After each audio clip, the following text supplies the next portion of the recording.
Very nice. Very nice. Thank you, Barbara. I am Myrna Goodman, at least the last time I checked. I want to thank you all for coming. I am a faculty member in the Department of Sociology. I have my PhD in sociology from the University of California at Davis. Went back to school at a non-traditional age after graduating from Sonoma State University in sociology. As these things happen in graduate school, I got to the point where I had finished my coursework and was seriously mired in inactivity because the person who I had hoped to work with had suddenly decided that what I wanted to do was not something that interested her for my thesis. And I was fortunate enough to have an advisor who saw me one day, perceived the forlorn look on my face, and he said, "What are you doing?" And I said, "I don't know." And he said, "Well, think of something that coincides with what I do, and we will get you through this." As it happened, I had been interested in the Holocaust for my entire life. Some of my earliest memories are of one of my mother, my aunt, and my grandmother sitting around a table with my grandmother weeping and my aunt saying to her, "I'm sorry that the Red Cross could not find anyone who had survived." I didn't know what it meant as a little tiny child. Believe me, I was very young. But that stayed with me, and then, like many of you, the first thing that I read about the Holocaust was the Diary of Anne Frank. And I really identified with this Jewish girl who had gone through the Holocaust, and I wanted to know what was it that had made people do this to other people. And so I started a lifelong interest in the Holocaust and read about it. And when I said to my advisor, "Well, I've always sort of been interested in the Holocaust," he said, "Well, find something unique and we'll do it." And so I was fortunate enough to do my doctoral thesis on the Danish rescue. The Danes were one of 2 countries that were able to rescue all of their Jews. And so I come here today humbled by the amount of information there is to study and learn about the Holocaust that has been printed. And what I'm trying to do is just give you a little corner of all of that information. And my lecture today is about the sociology of genocide. With your attendance sheet, you received an outline of what I have to speak about today.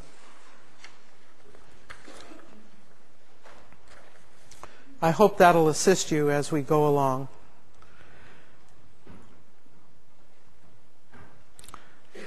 Genocide is probably the worst crime a government can commit against its citizens or to people it controls. Even though it is not a common occurrence, over 50 million people have died in genocidal acts since 1909. This has prompted some scholars, in fact, to call the 20th century the century of genocide.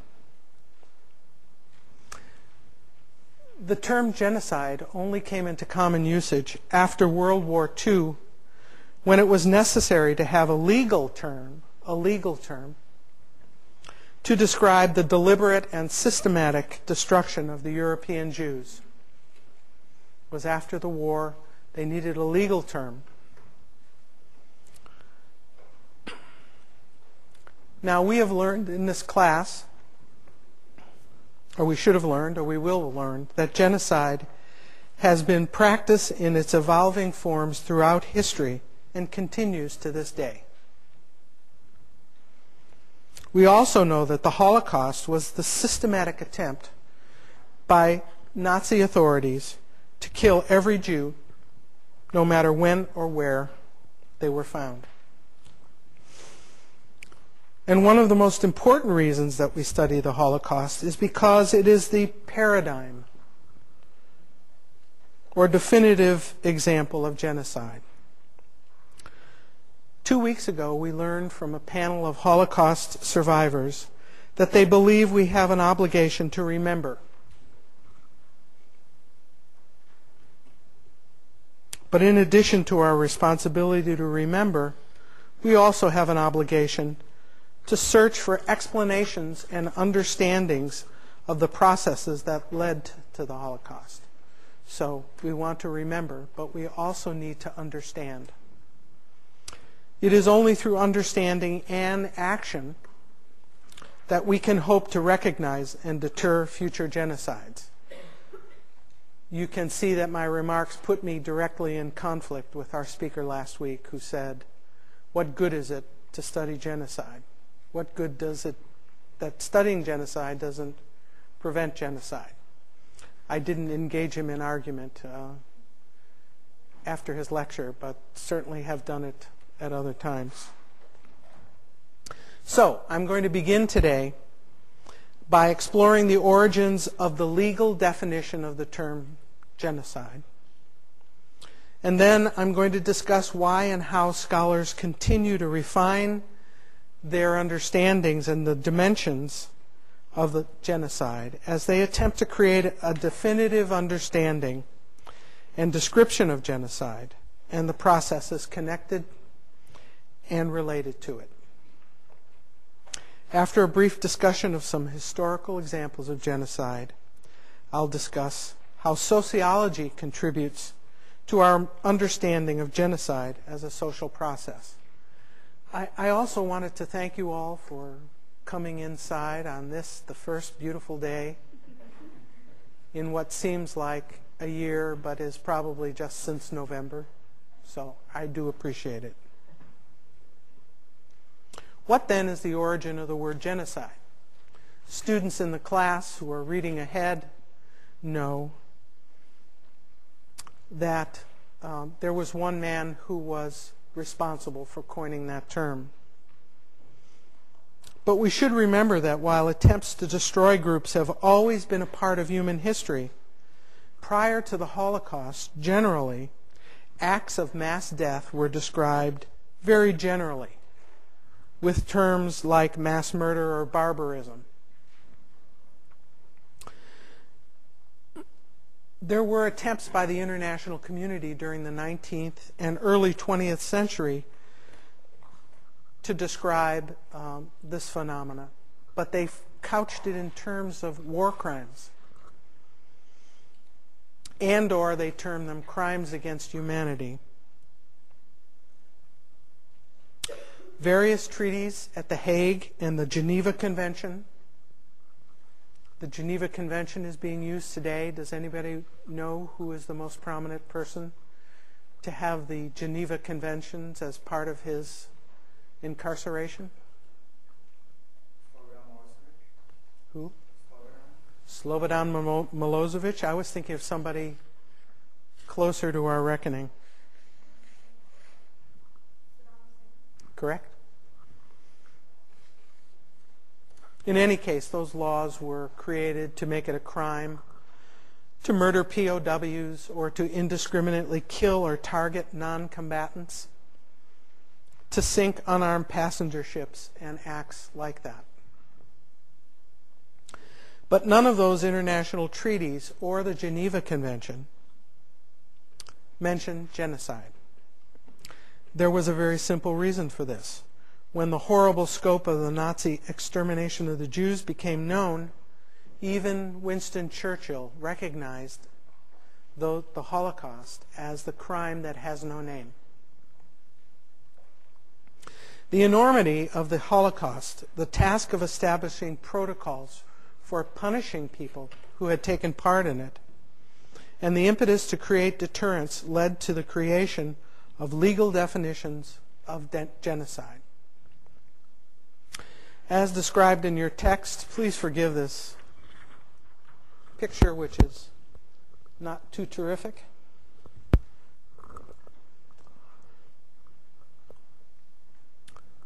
The term genocide was created by the international jurist Raphael Lemkin, a Polish scholar of international law who framed the legal concept of genocide in 1943.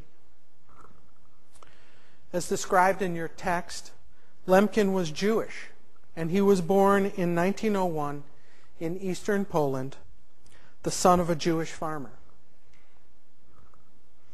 It is in his biography that he learned somewhat firsthand about pogroms that had been committed near where he lived.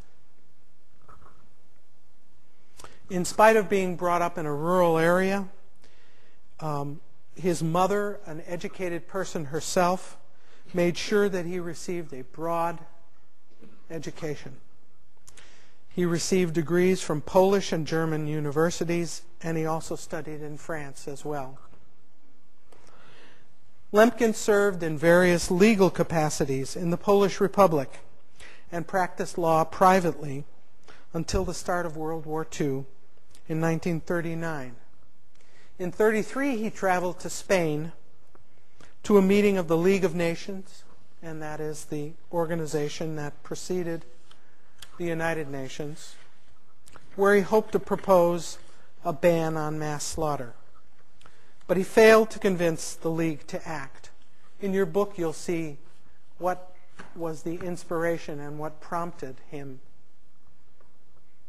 to want to create this law. It was not only his personal experience, but something that he experienced and read about in the newspapers. He fled the German occupation of Poland in 1939 when the war started, and eventually moved to New York. He taught law at both Duke and Yale universities and was even nominated for the Nobel Peace Prize 4 times. In 1948, the United Nations passed a resolution that called for the adoption of the Convention for the Prevention and Punishment of Genocide. Unfortunately, Lemkin died penniless of a heart attack in 1959, and there were only 7 people at his funeral. Samantha Power's tribute to him is long overdue. He was really a very remarkable person.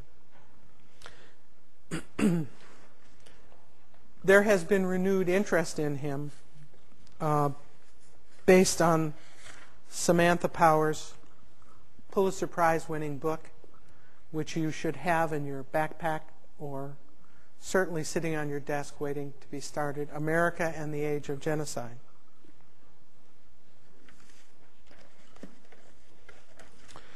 As a jurist and a Jew,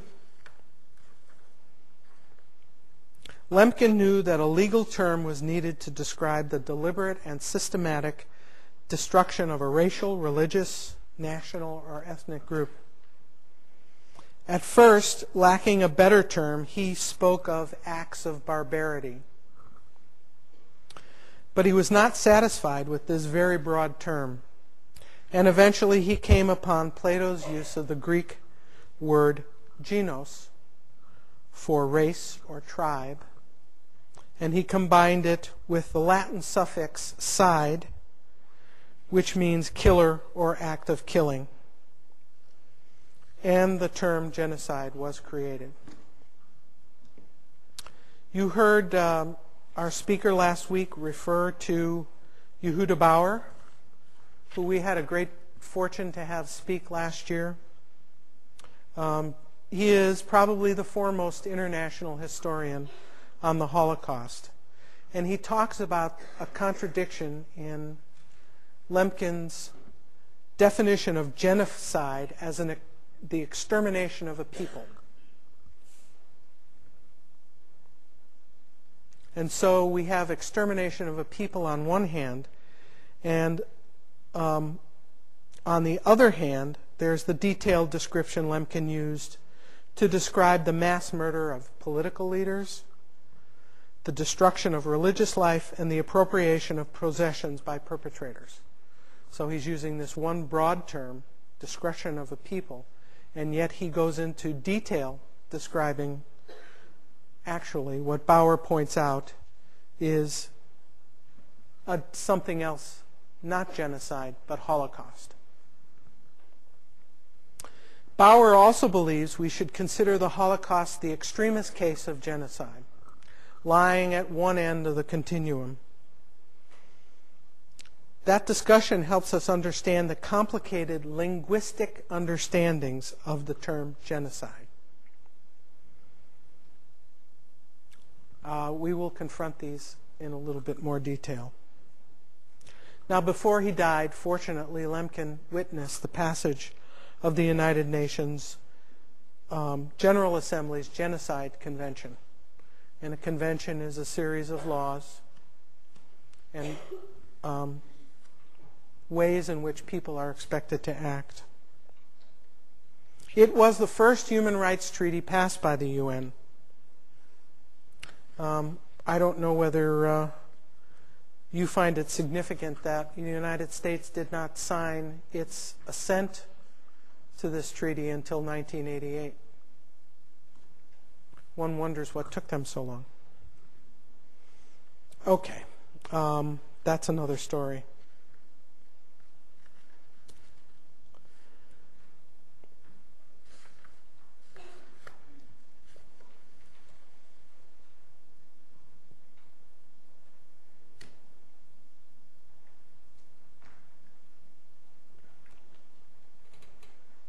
Now, one of the problems is the legal definition of genocide, and we'll see the UN's definition in just a minute, requires that a complete genocide happen before anything is done about it. A law is not preventative in the real sense, but is there to punish people after the fact. So scholars have said this means that a complete genocide must be perpetuated before the UN can be called to act.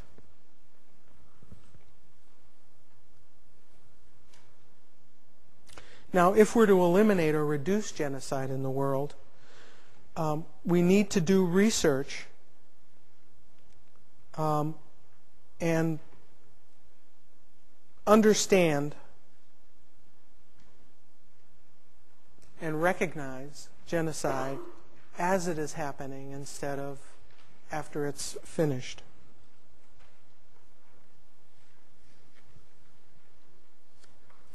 So, in addition to being described legally, genocide has also been studied by social scientists, historians, scholars who ask questions about the history of genocide, its dynamics and stages, and its conditions and causes. Many of you are sociologists, and you know, or sociology majors on your way to becoming sociologists. And you know that sociology seeks to investigate, to analyze, and to generalize about social phenomena. And that's what social scientists and sociologists have done around the term of genocide. Now, one of the ways you can see the difference between how legal scholars have defined genocide and social scientists' research has differed is that their definitions differ. And perhaps you'll understand this a little better after I restate Lemkin's definition and we compare it to the UN definition.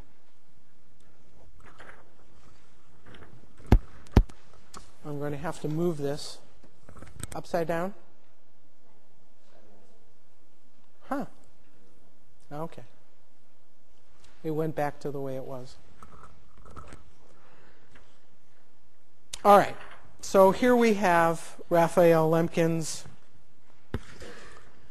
definition of genocide, a very simple definition. And then we have the United States Convention on the Prevention and Punishment of the Crime of Genocide, and it was put in force on January 12, 1951. Article 2, in the present convention, genocide means any of the following acts committed with the intent to destroy in whole or in part a national, ethnical, racial, or religious group such as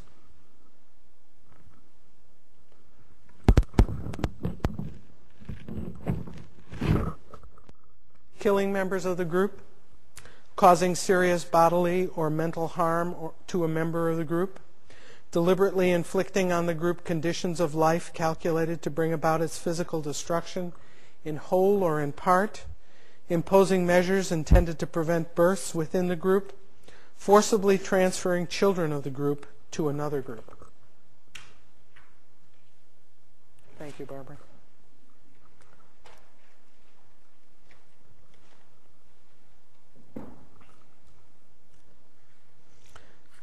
There's something missing.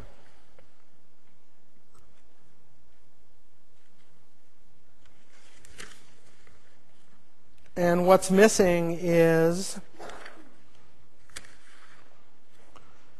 I have it in my other notes here. There's no mention of politics at all.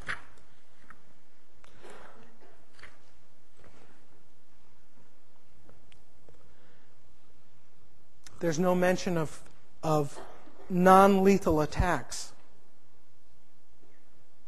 And there's no specific mention of the eradication of political groups or attacks against social classes.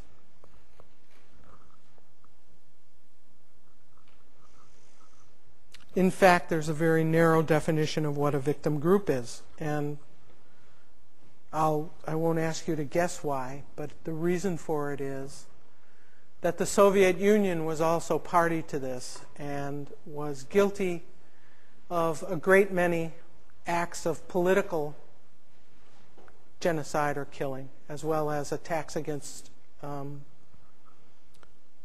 social classes. But there's one other government that was guilty of genocide as it is described here. Does anybody know which one that is?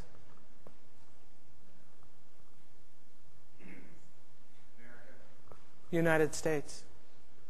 And the group that they have committed genocide against? Native Americans, right. So this became a very political document.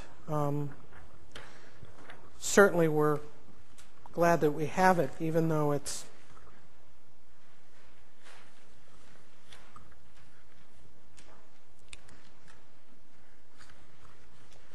not perfect.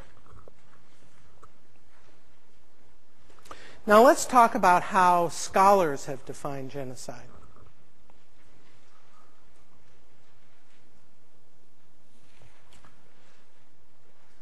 I'm going to try this.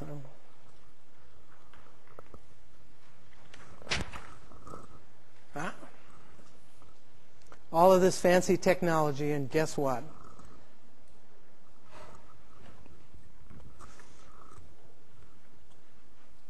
There are two prominent Canadian scholars of genocide, and they give the following definition. Genocide is a form of one-sided mass killing in which a state or other authority intends to destroy a group as that group and membership in it are defined by the perpetrator.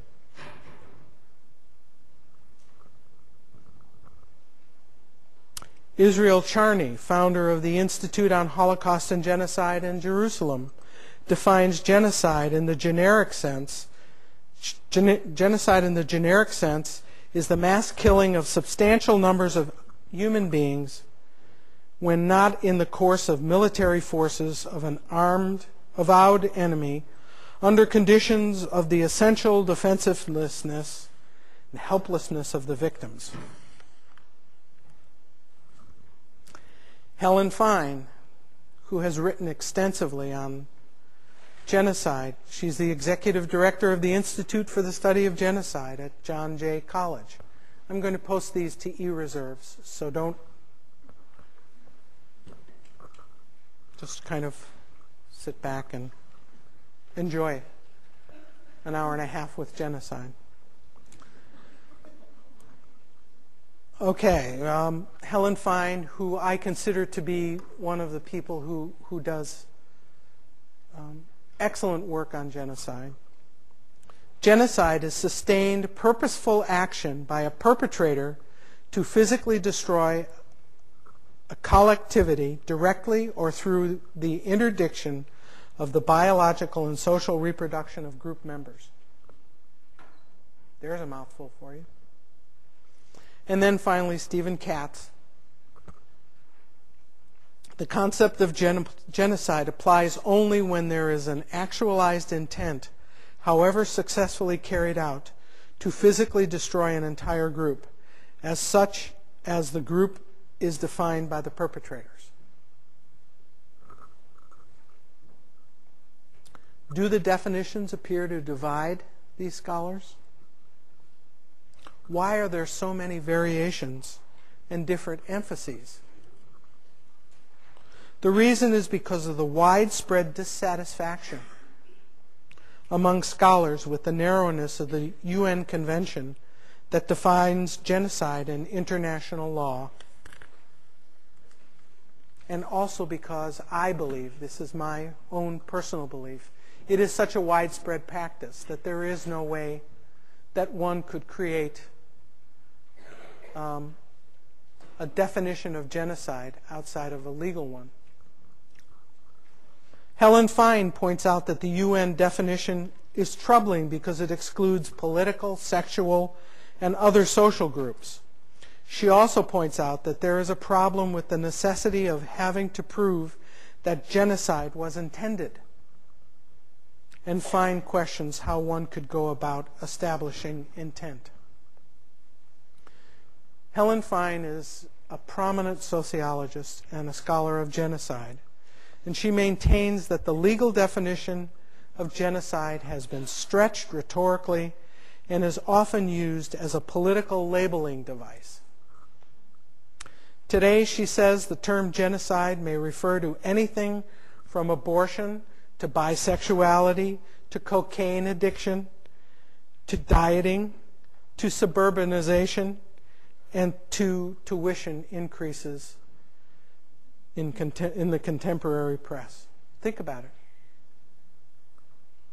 How often that term is just used, genocide, to describe something awful, or what the speaker considers or writer considers awful.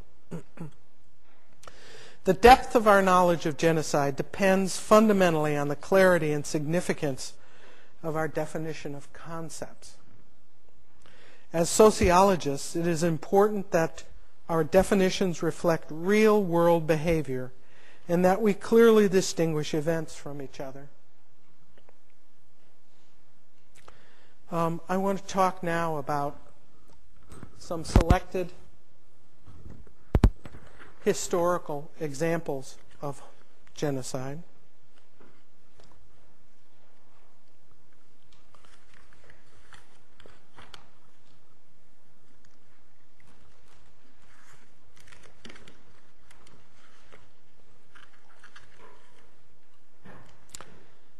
One of the earliest examples of genocide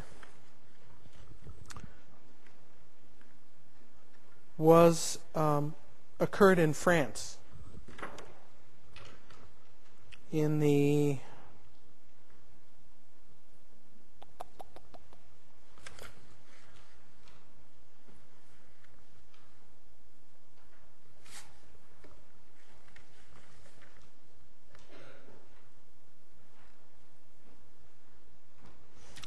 I've lost my place.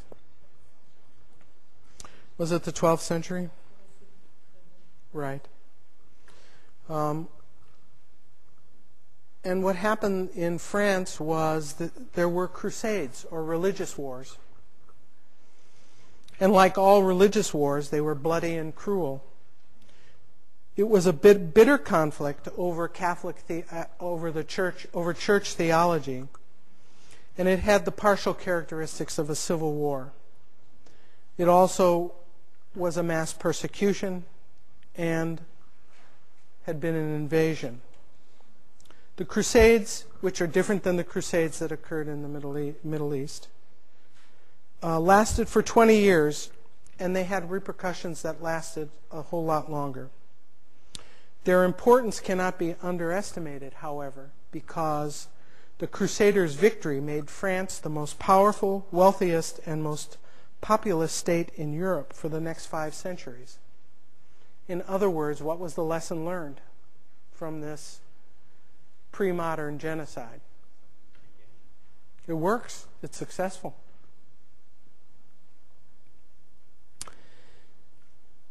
I want to jump several hundred years to talk about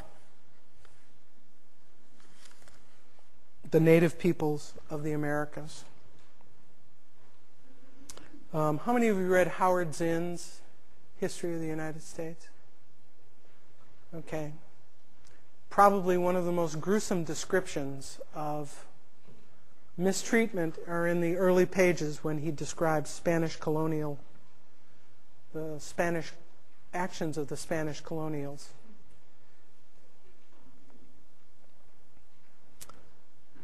The native peoples of the Americas were reduced during the period of Spanish colonization in the South and by other European settlers in the North America, from what is projected as 80 million native people in the northern hemisphere, or the North America, 80 million in 1492 to 3.5 million in 1750. Genocide against the indigenous people of the South continues to this day, which you may or may not have heard of, and that is the indigenous people living in some of the South American countries are being moved off of their land. How many of you have heard of Amherst, Massachusetts? It was named after Jeffrey Amherst, Lord Jeffrey Amherst. In fact, there are songs about him, and in fact, he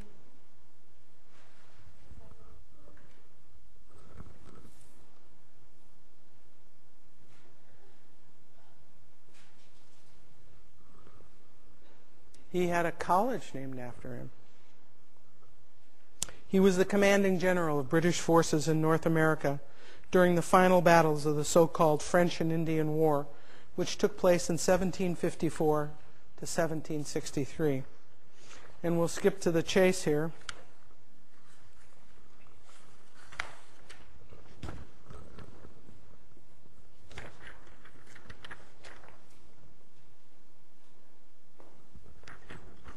There are letters that were written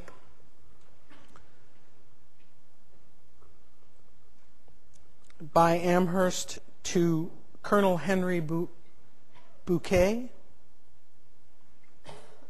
in which he improves a plan of distributing blankets inoculated with smallpox to the Indians, and suggests as well that they try every other method that can serve to extirpate and this irascible race. So I don't know how many of you knew, I mean, somehow it's part of our folklore, that Indians were given blankets with smallpox. How many of you had heard that fact, knew about it? It was a strategy.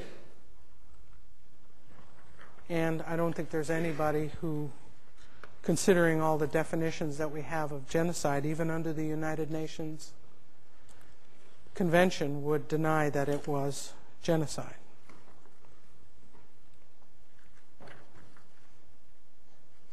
So we come all this distance, we come to here to talk about the contributions of sociology to our understanding of genocide. And much as I can't give you a single definition of genocide, I also can't give you a unified notion of what the sociology of genocide is. And that's because none exists, and it would be impossible in the short period of time that we have to include everything. So I just want to talk to you about 3 or 4 aspects of genocide that can be framed within a sociological analysis.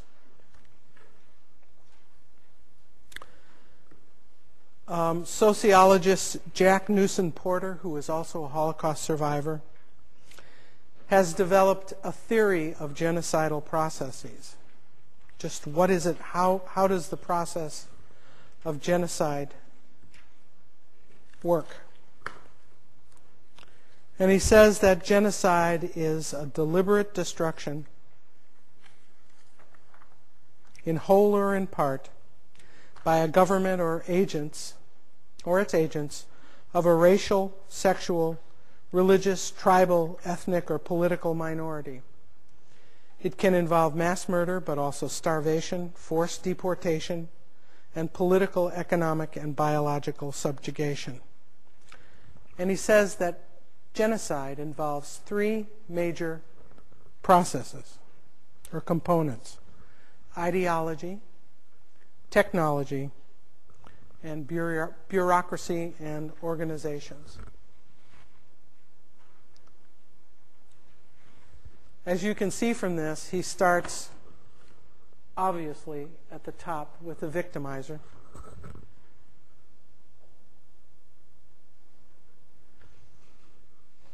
And then he says that the victimizer employs these 3 components.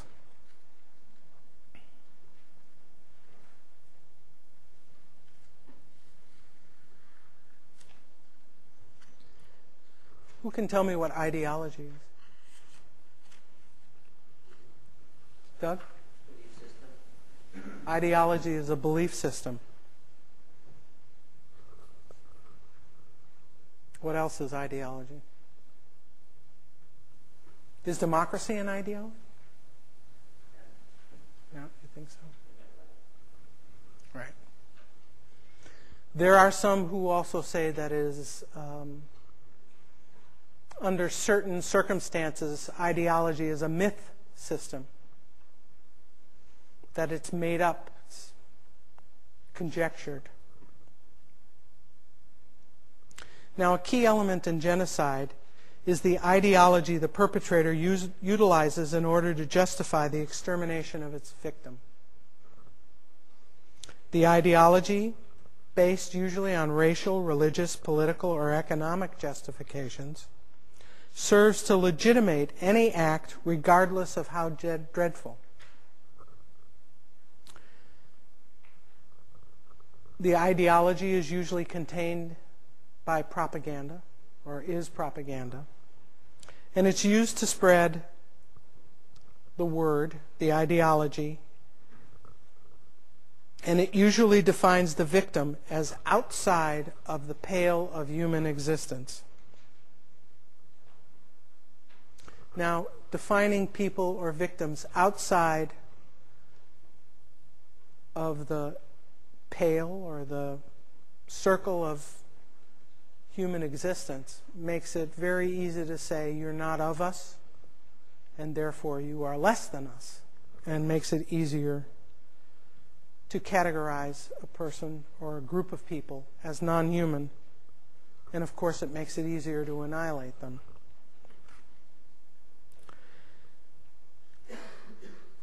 Helen Fine, using theoretical ideas from Durkheimian theory. How many of you have taken Soc theory?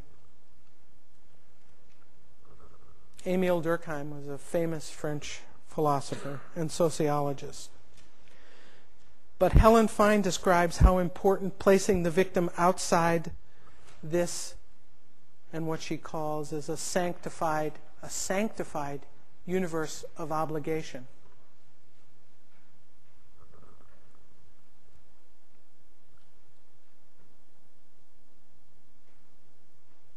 And she says that that is very vital to the process of genocide. When a group of people are set outside the sanctified universe of obligation, when that happens, the community places the victims outside this circle of obligations, and they no longer become, or they are no longer are people to whom the rules apply, or whose injuries call for attention. Think about Nazi Germany. You'll be learning a bit about Rwanda in a couple of weeks. Certainly next week you'll learn about Armenia. In each case, the victims of genocide were placed outside of the universe of obligation.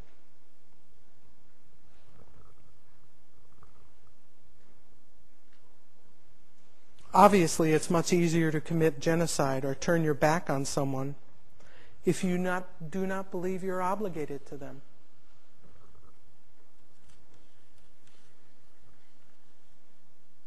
The second part of Porter's components is technology. Once the victim is labeled by the prevailing ideology as outside of this universe of obligation, the killing can begin. The technology of death has become more efficient as modern nations have become more technologically sophisticated. While clubs, machetes, and gun butts were used in Rwanda and also in Cambodia, one of the characteristics that marked the Holocaust was the Nazis' use of sophisticated modern technology. And need I remind you that we also, although less so now, have been reminded of the possibility of high-tech genocide, only they didn't find it where they were looking for it. And I refer to the weapons of mass destruction.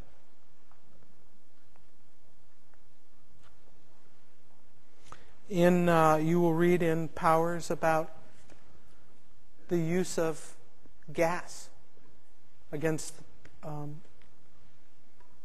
Kurds.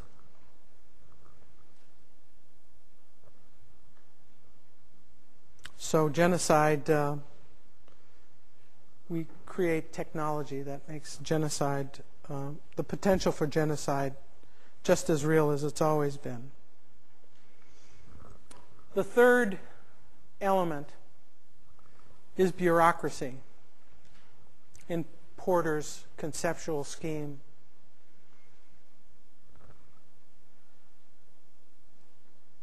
Scholars have demonstrated the enormous state bureaucracy that was necessary to undertake genocide in Nazi Germany and the conquered territories in World War II.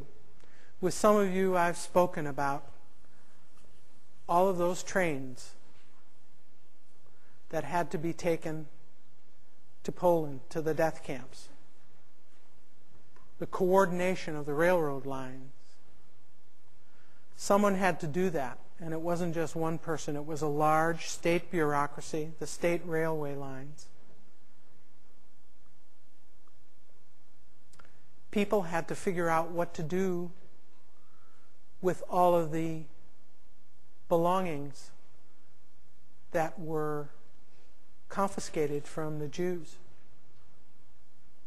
There was a whole operation, a whole bureaucracy that did nothing but ship valuable goods back to Germany.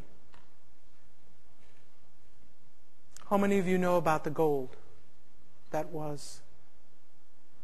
Well, not everybody. We got frozen shoulders here today.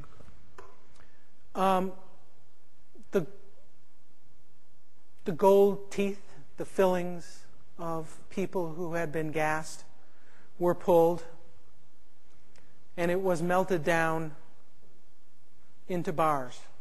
and shipped back to Germany. Someone was responsible for that. Someone in the bureaucracy had the job of making sure that the gold got to the place where it was supposed to be.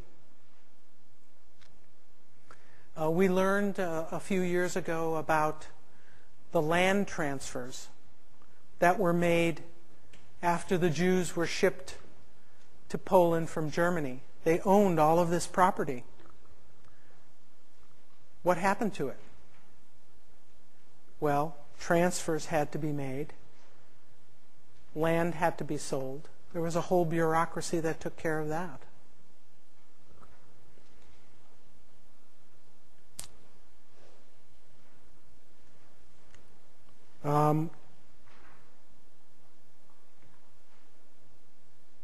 Just as technology has become more sophisticated, so too have organizational and logistic skills in our modern world. Sociologists have demonstrated that modern premeditated genocide must first be recognized as organized state murder, and that it often requires a complex bureaucracy. Some of us have become so used to bureaucracy we don't see it. You don't raise your hand, but all I need to do is ask you, was it easy filing your financial aid papers? Was it easy to get your graduation, your application for graduation returned on time? There are many people who are getting it almost a month late. And that's because we have a bureaucracy that needs to take care of those things. Okay, so Jack Newson Porter talks about ideology, technology, and bureaucracy.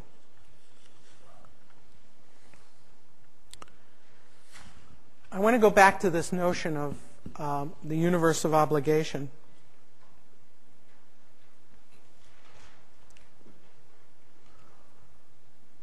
New students of the Holocaust are often puzzled and seemingly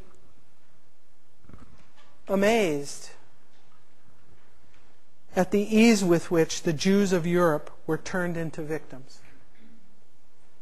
How could that be? As beginning learners about the Holocaust, they often find it difficult to understand the gradual, calculating nature of the victimization of the European Jews. But there were actually 5 stages in the victimization that characterized the Holocaust. The first was the definition of who was a Jew. You know that the Nazis went to great lengths, to define who was a Jew. You had to have a history that went back several generations without any Jews in your heritage. It got really messy because was it a grandfather, was it a grandmother? But they worked very hard and they had a bureaucracy that defined who was a Jew. After it was decided who was defined as a Jew, Jews were stripped of their livelihoods and their possessions. Incrementally, Jews had to give up their radios, their fur coats, their apartments. They had to give up their possessions. I would ask you where you would be if you had to give up most of your possessions, their bank accounts, their jewelry. I heard someone tell a story about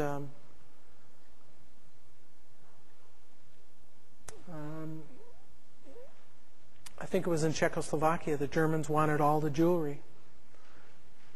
And this person's mother just got it all ready to hand in to the Germans, being obedient.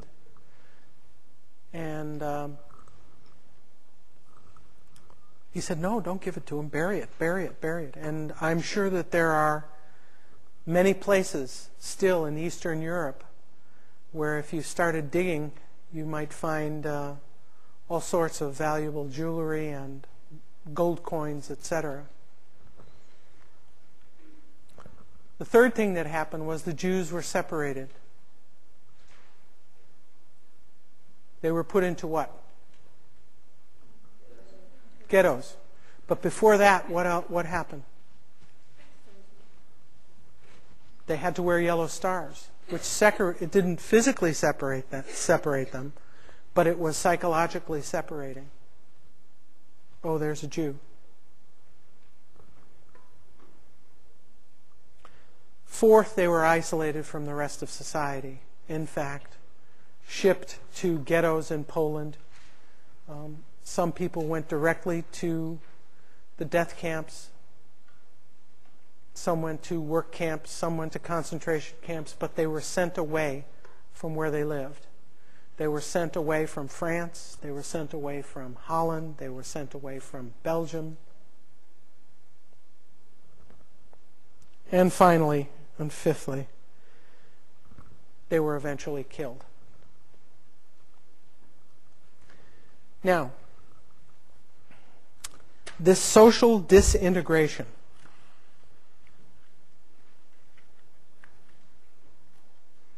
is a description of the gradual process of removing the Jews from the universe of obligation. I consider this to be one of the most significant ideas about the Holocaust that leaves us with information that we can use.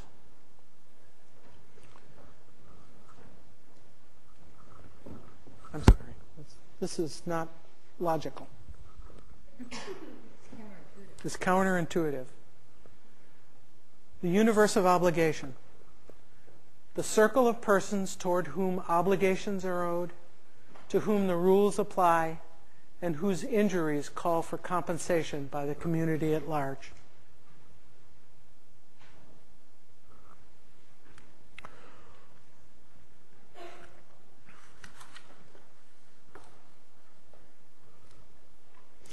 It was easier to accomplish this task in some places rather than in others, and that is to disintegrate the Jews, the Gypsies, the Jehovah's Witnesses,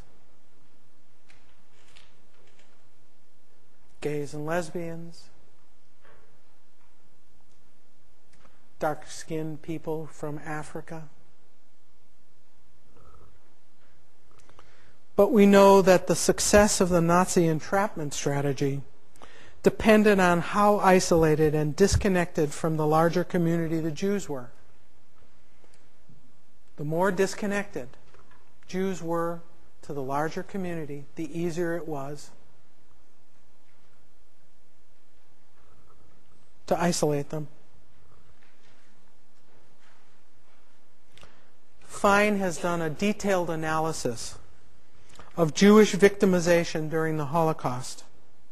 And what she found among her important findings was that the majority of Jews who evaded deportation to the death camps were from countries where the head of the dominant church spoke out publicly against the deportation before or as soon as it began. The two primary examples of that are Bulgaria and Denmark. And that was a refusal to cast the Jews outside of a circle of obligation.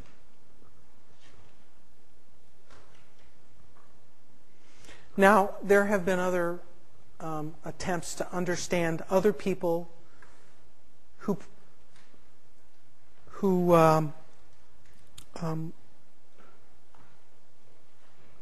acted during the Holocaust.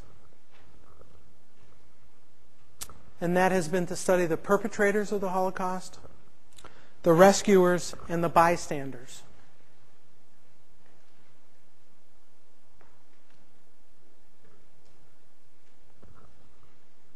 The perpetrators, of course, were the people who actually did the dirty work. The rescuers were few and far between. You are going to be fortunate enough to meet one in a few weeks.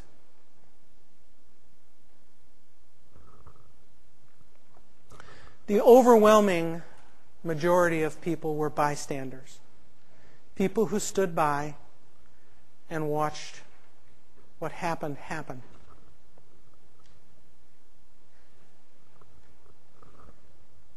You will eventually read Christopher Browning's book, which has an excellent analysis of the social processes attendant to the individual and group participation in mass murder. It's a difficult book to read. You'll begin reading it at the end of the month. But Browning summarizes the social psychological research about the perpetrators of genocide. Who were the people who committed these acts?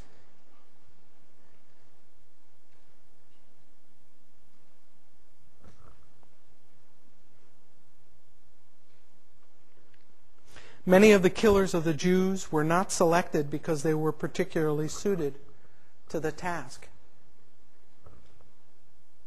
You will learn that the social conditions and peer pressure the ordinary men were placed under were sufficient to provoke genocidal behavior in them.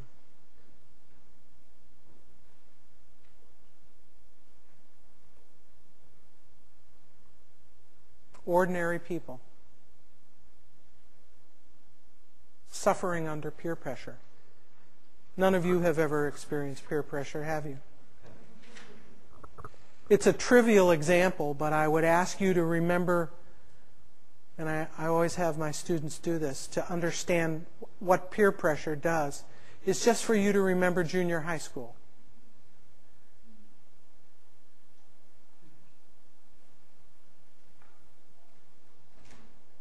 And to remember your own participation as either a perpetrator or a bystander or as a victim. And I suppose everybody here was a rescuer, right? You stepped in and said, stop that. It's a trivial example, but one that brings it close.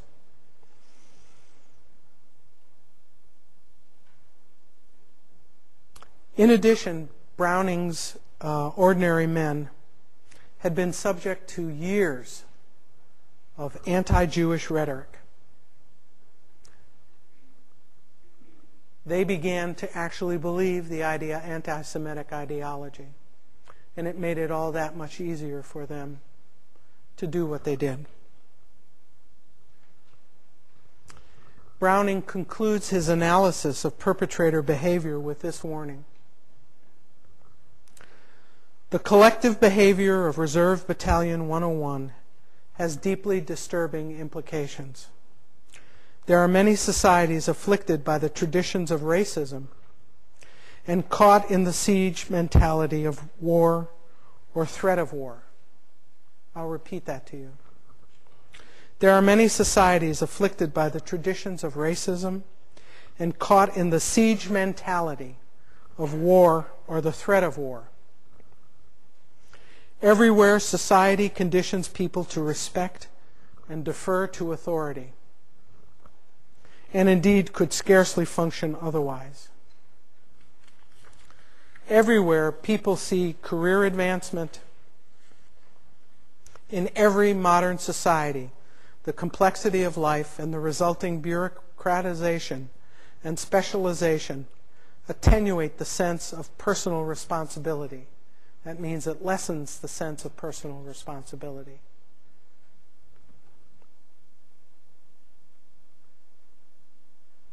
Within virtually every social collective, the peer group exerts tremendous pressures on behavior and sets moral norms. If the men of Reserve Battalion 101 could become killers under such circumstances, what group of people cannot? On March 30th, you will hear from Knut Dybe, a man who rescued Jews in Denmark. Obviously, he will help you understand how there were other modes of action possible during the Holocaust. I'd like to end my remarks, and before I take a few questions, well, I'm going to show you something and then I'll take a few questions. Well, let's do questions first. Oh no, let's see the video. No, let's do questions first. I'd like to read the last short paragraph from Samantha Power's A Problem from Hell, because it contains some ideas that we need to think about in order to begin creating ideas about how we might be part of preventing genocide. And she's quoting George Bernard Shaw. And she says, George Bernard Shaw once wrote, "The reasonable man adapts himself to the world. The unreasonable one persists in trying to adapt the world to himself. Therefore, all progress depends on the unreasonable man. After a century of doing so little to prevent, suppress, and punish genocide, Americans must join and thereby legitimate the ranks of the unreasonable." It's a fitting end to what I consider to be one of the best books that I've read in about 10 years. I know there are some students in here who have read it before. Okay, any questions? Yes? I just had a question at the very beginning. You said 20 people have died of genocide since 1909. Well, let's see. It was either 50 or 80 million. 50 million. I'm sure it's more by now. I was going to say, because wasn't it like 6.5 million Native Americans died? 1901. Right, no, I know that. But right. before I'm saying, it's odd, like why would they keep this century to say it's the age of genocide when more people died prior? Well, that's very Eurocentric, isn't it? It's kind of something that we can not admit to. How many of you have taken Professor Castillo's course in Native American history? Well, you know that we're less than a stone's throw away from genocide that happened here. How many of you were aware that I think it's in Lake County there was a massacre? But for your question about genocides, I have a chart here, which I won't put sideways.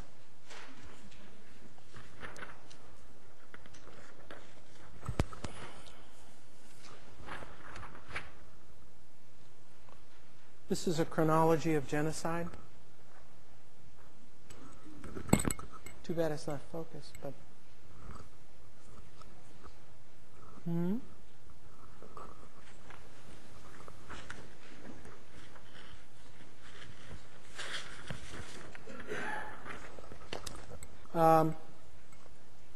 and that's where we get to the Holocaust at the bottom of this. So genocide ended then, right? This one only goes through the 70s.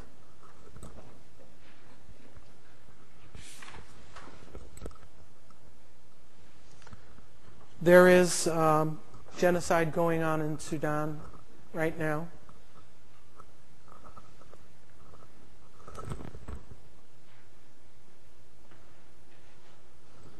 But it happened before.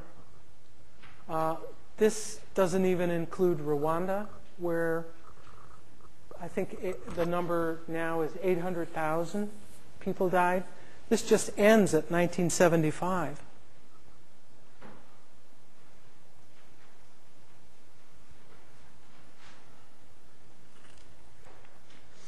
So 50 million. It's since 1909.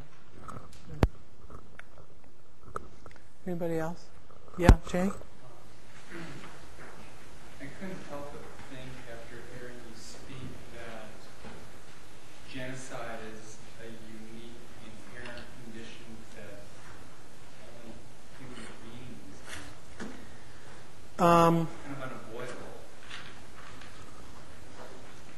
Well, that's what we got from the first part of that video that we saw during the first lecture. I'm really reluctant to accept that. We certainly do it, but who knows if there isn't some form of single-celled microorganism that does it. So if human beings do this, where do we go with that? Do you think?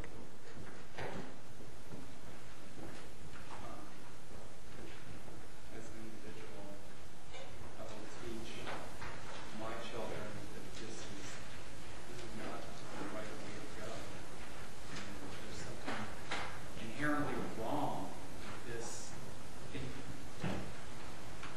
But the important thing is there's, of course, something wrong with genocide, with killing people, but it starts, and I couldn't impress it upon you more, this notion that some people don't get included. That for whatever reason, color of skin, size of bank account, latest hairdo. I mean, we learn these things fairly young.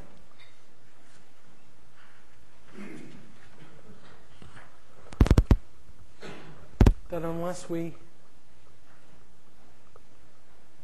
remember that, that's what I would have always felt should be taught.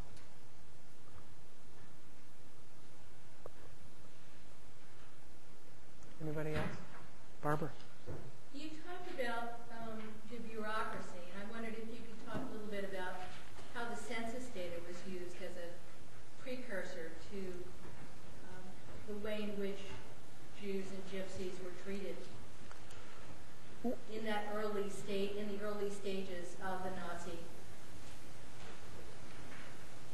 I don't know specifically about census data, but I do know that Europe is very different, even to this day, than the United States, in that there is no separation of church and state.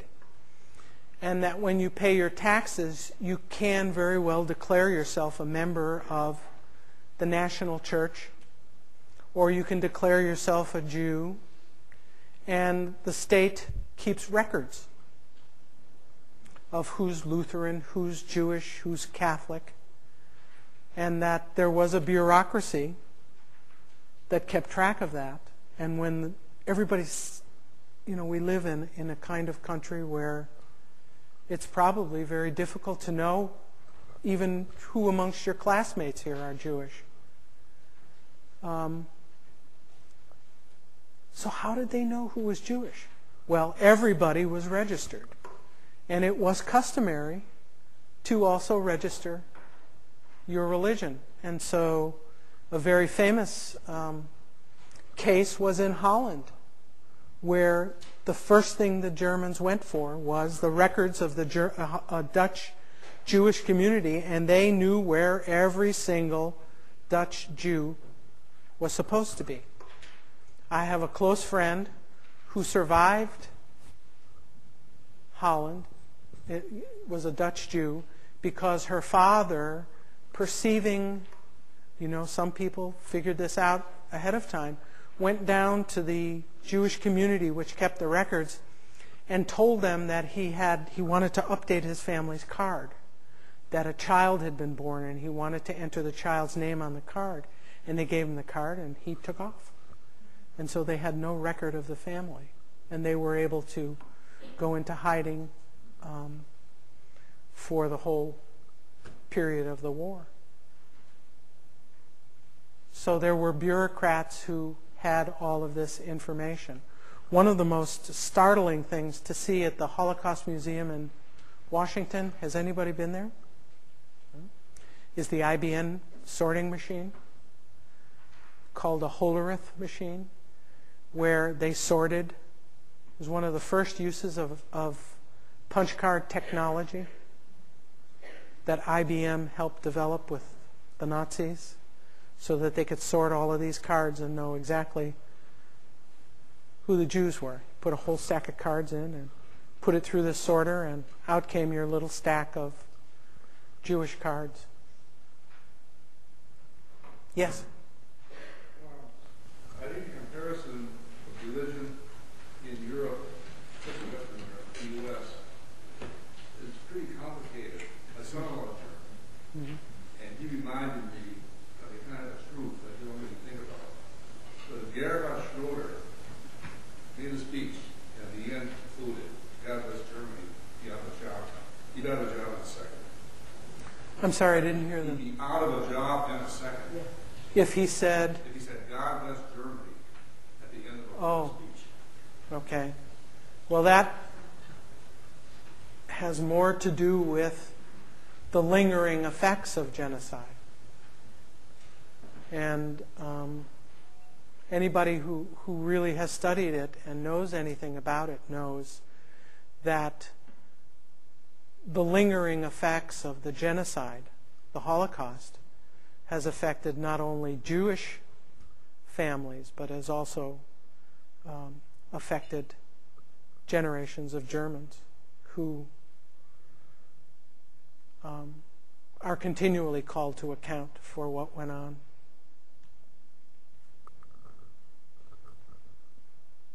Gene, you have a question? No, just a statement. Watson, who was president of IBM, was given a medal by Adolf Hitler for that machine that you mentioned. He held on to it for quite a while. He didn't want to give it back, but finally, pressure in 1939 against us, he gave it back. That's how important those machines were to the entire operation of the Nazis.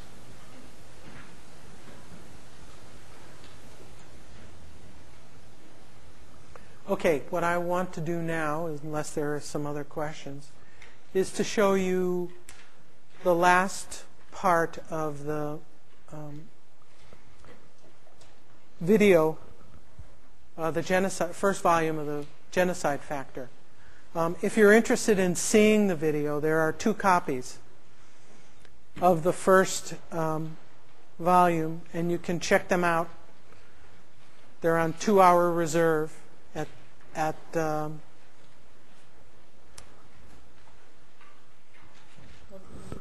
multimedia desk. And this, yeah, this is in preparation for our speaker next week. Next week we're going to be having the Robert Harris Memorial Lecture, and Robert Harris was a social activist, and you'll learn a bit more about him. And we've named one lecture after him every year.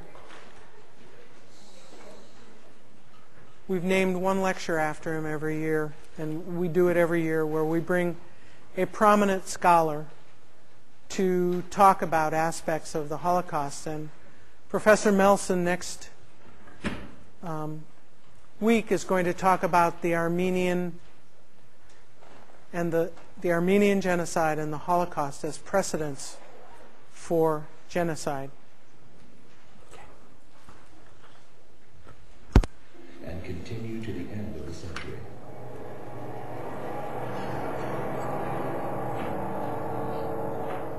Many scholars consider the Armenian genocide a prelude to the Nazi Holocaust. Raphael Lemkin's introduction of the term genocide was in direct response to the Turkish massacres of its Armenian citizens.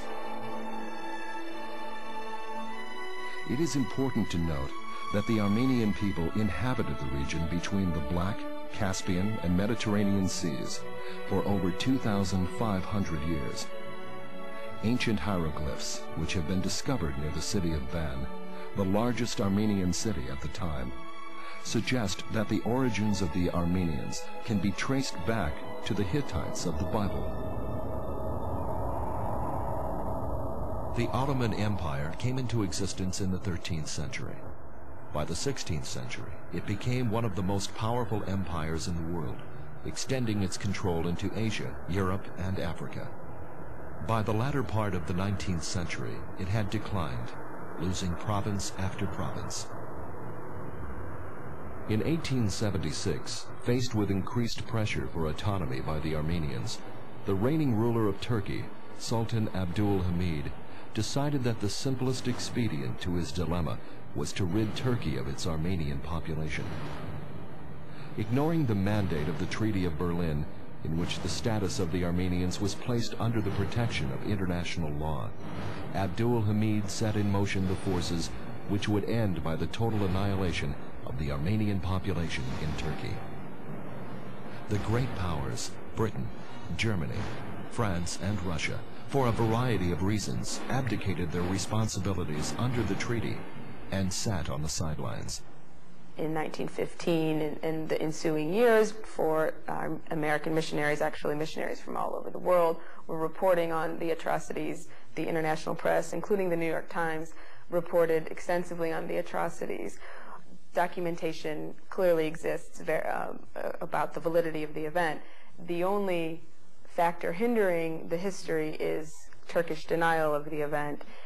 Now, not only were victims of a genocide, but arguably almost equally devastating has been the denial of the event and ultimately what has come to be called the forgotten history of the Armenian genocide. I think the nature of the Turkish denial has now transformed into this strange sort of game where it seems that there is a generation of people who actually truly believe that this genocide didn't occur. I think that that's where it's become really quite alarming. There was a point, I think, where one was dealing with academics and government officials who one believed were holding back a truth. What has now happened, though, is that that perversion of history has become so institutionalized that there are people, a whole generation, younger generation of Turkish scholar, who probably believes fervently that this didn't occur. The first instance of an organized mass murder of Armenians in modern history that was carried out in peacetime took place in August of 1894 in the village of Sassoon. More cases followed. British Vice Consul Cecil Hallward offered a description of these events. A large majority of the population of some 25 villages perished. Houses were burnt with the inhabitants inside of them. A number of young men were bound hand and foot, laid out in a row, had brushwood piled on them, and were burnt alive. Many other disgusting barbarities were committed, such as ripping open pregnant women, tearing children to pieces by main force. Young women were herded into a church, raped by the soldiers, and then killed. The massacres conducted during Sultan Abdul Hamid's reign were well documented and earned him the title the Great Assassin. In what may seem, in retrospect, as one of the most extraordinary ironies of all time and was perhaps an omen of things to come, in 1896, Kaiser Wilhelm II of Germany traveled to the Ottoman capital of Constantinople and awarded Germany's highest honor to Sultan Abdul Hamid.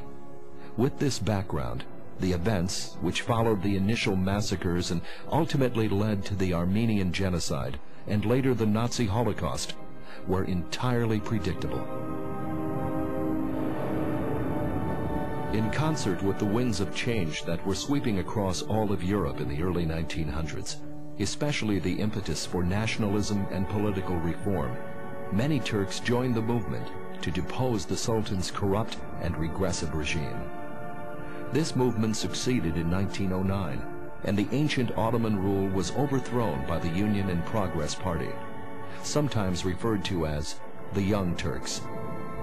3 individuals emerged as the new leaders: Enver Pasha, Talat Pasha, and Jamel Pasha.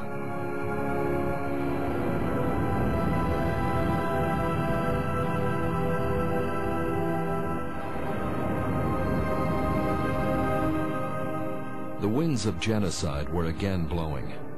Having witnessed that Sultan Abdul Hamid's massacres had been achieved without any adverse consequences from the world community, they set out to complete the task with savage ferocity.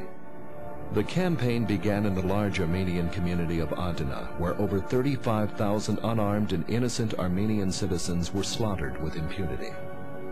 When Ambassador Morgenthau brought the reports of the tortures to the attention of a Turkish official, he was told that the government had indeed investigated the reports, and that they had approved of this treatment of the detested race. When the German ambassador to Turkey, Baron von Wagenheim, was asked to intercede on behalf of the Armenians, he responded by saying, "I shall do nothing for the Armenians." Deportations came next. In the village of Angora, for example, police arrested all the Armenian men from 15 to 70, bound them together in groups of 4, and marched to the Syrian desert. Once they reached a secluded area, neighboring Turkish peasants descended upon them with weapons and farm tools, and the entire male population of Angora was exterminated. The women and children were marched into the desert, where they met a slow and lingering death. About half of the original 2 million Turkish Armenians died as a result of executions, starvation, or exposure to the elements.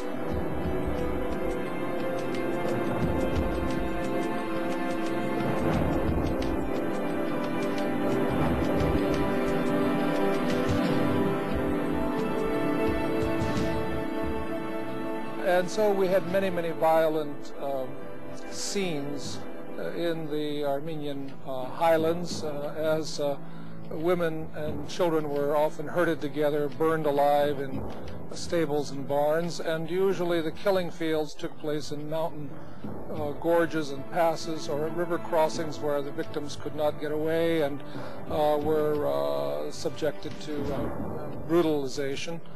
The brutalization is such that people seem to celebrate death. For example, the equivalent of a 10-cent bet on the sex of an unborn child and ripping the woman's stomach open with a sword to find out who won the bet. I have actually seen hundreds of them dead, people that I walked over. I lost my mother and my sister. We had to go through a gorge, a valley of the Podol River. It 2 perpendicular sides, river running on the heading east on the right side. But somewhere in the middle of that valley, Samko and his gang ambushed them.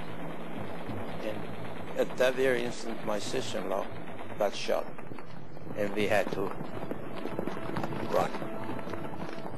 And my mother says, how fortunate was our daughter.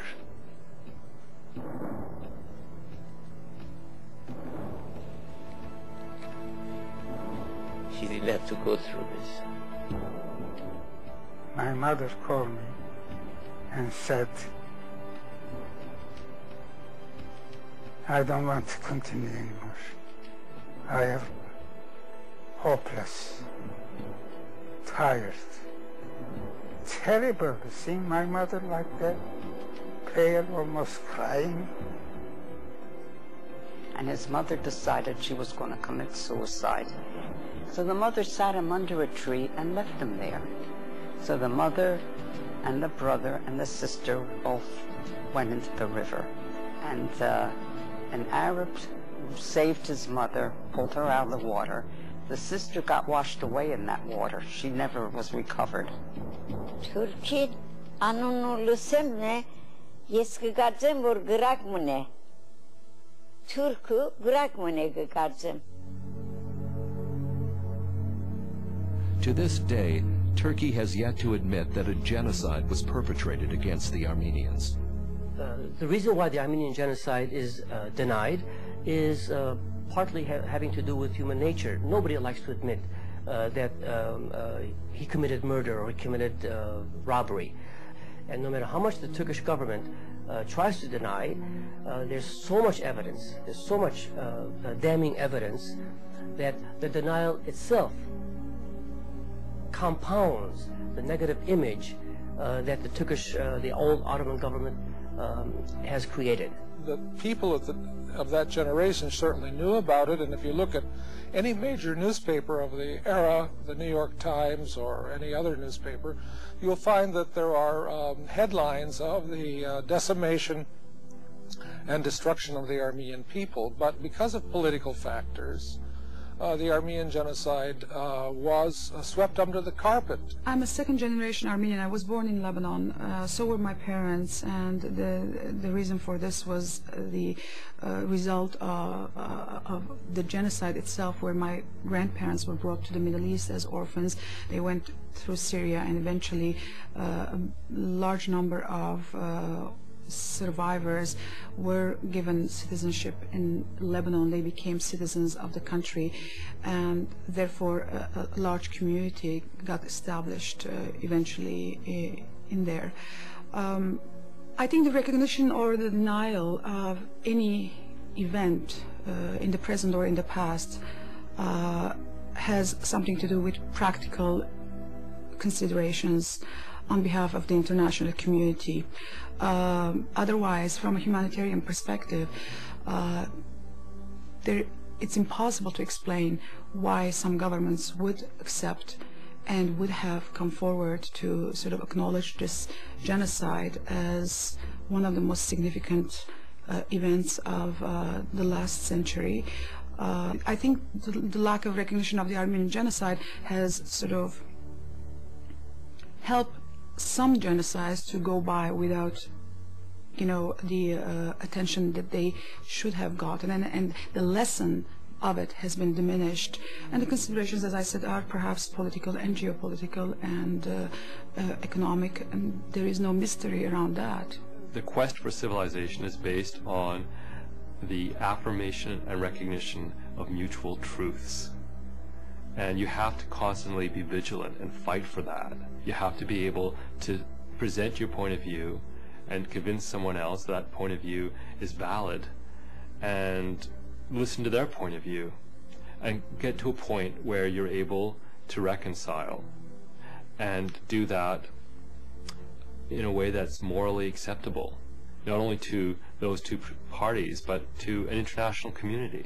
Turkish military tribunal in Istanbul in 1918-1919 that confirmed, a Turkish military tribunal that confirmed the murder as a genocide, that dealt with it in detail, and that heard the evidence on the part of certain Turkish military officers who had opposed the genocidal policy, and who then testified against the former young Turkish government, which by that time was no longer in existence. Kemal Pasha Atatürk, the founder of the Turkish Republic, himself mentioned the Armenian genocide explicitly and was enraged at the fact that the Western powers didn't simply hang these criminals, as he called them, who had committed a genocide. So the fact that the Turkish government today, which is the heir to Kemal Pasha, denies that a genocide has taken place is something that I simply cannot understand. You quoted, I think, Doctor, that there were hundreds of academicians and professors who said that this did take place. I have here before me an article that was signed by 70 leading historians and academicians who say that it's distorted, that it didn't take place as has been depicted in the Armenian genocide period. And so there is a difference in opinion. On May 15, 1996, a resolution to officially recognize the Armenian genocide was argued against by a United States Congressional Committee. This scene was repeated again in the latter part of the year 2000, when the U.S. Congress shelved a similar resolution. Meanwhile, countries in Europe, such as France and Italy, resisted Turkish pressures and officially recognized the Ottoman massacres of the Armenians, as did the Vatican, who appealed to Turkey to stop its denial of the genocide. Countries that support the position of the present Turkish government on this are allies for political reasons or military reasons. If these reasons disappear, and it is sad to say so, only then, I think, will they remove their opposition to the recognition of the Armenian genocide. But, you know, a society doesn't exist only of governments or parliaments. It also exists in the media, in literature, and so on and so forth. So, in the meantime, I think we can do a great deal to recognize the danger of genocide, not only regarding the Armenian case, but regarding, for instance, the Cambodian case, regarding other cases of this kind. So, again, we will not turn this warning into a precedent, but rather this precedent into a warning. More attention has been given to the Genocide Convention in the past decade than in all three previous decades, and I find that an important step forward. The establishment of international criminal tribunals to judge the crimes of the people who committed genocide in Bosnia and Rwanda, the move towards justice for the victims of the Cambodian genocide, the international warrants for the leaders of regimes who committed crimes against humanity, Pinochet and Milosevic, show that there is more attention being given now to the rights of the victims and the issue of justice for the victims of these criminal regimes.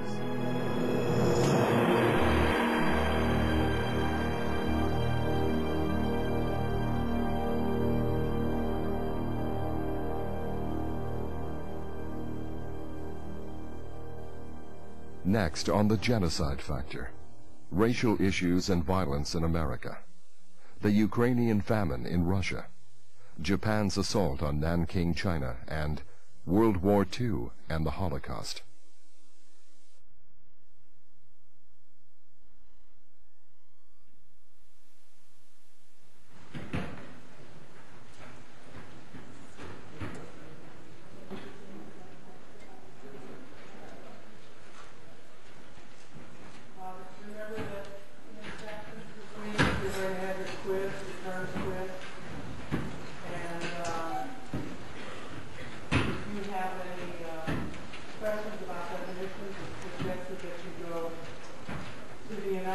Holocaust Memorial Museum website where they have glossaries that should help you with terms. Thank you all for your